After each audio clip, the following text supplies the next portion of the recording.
सोमवार को बांग्लादेश की प्रधानमंत्री शेख हसीना के ढाका से जाने के बाद उनके पद से इस्तीफा देने की घोषणा करके चर्चा में आए सेना प्रमुख जनरल वाकर उज जमान आवामी लीग नेता के रिश्तेदार हैं। उनको जून में इस पद पर नियुक्त किया गया था। हसीना के पीएम पद से इस्तीफा देने के बाद उनकी परीक्षा कानून और व्यवस्था बनाए रखने की उनकी क्षमता से होगी।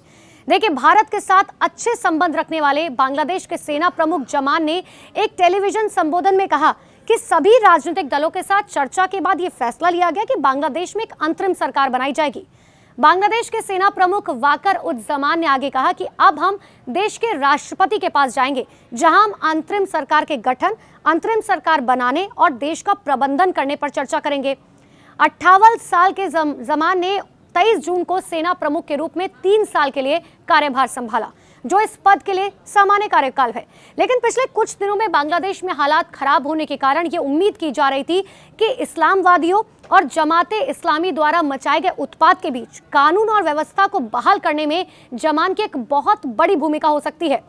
1966 में ढाका में जन्मे जमान की शादी सरहनाज कमालिका जमान से हुई, जो जनरल मोहम्मद मुस्तफिजुर रहमान की बेटी हैं, जिन्होंने 1997 से 2000 तक सेना प्रमुख के रूप में काम किया था, जब हसीना पहली बार सत्ता में थी।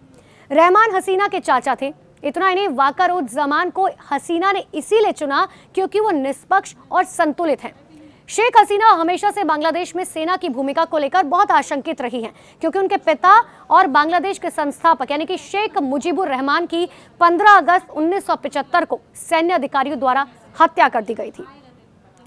अब जमान ने नेशनल यूनिवर्सिटी ऑफ बांग्लादेश से रक्षा अध्ययन में एमए की डिग्री और किंग्स कॉलेज लंदन से रक्षा अध्ययन में मास्टर डिग्री ऑफ आर्ट्स की डिग्री हासिल की है।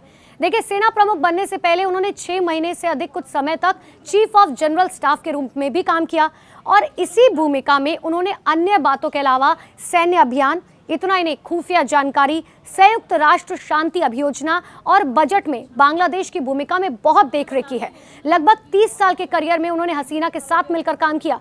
अब जमान सेना के आधुनिकीकरण से भी जोड़े जा रखे हैं, जिसकी वजह से कहा जा रहा है कि अब पूरी तरीके से कमान जो है सेना प्रमुख संभालेंगे।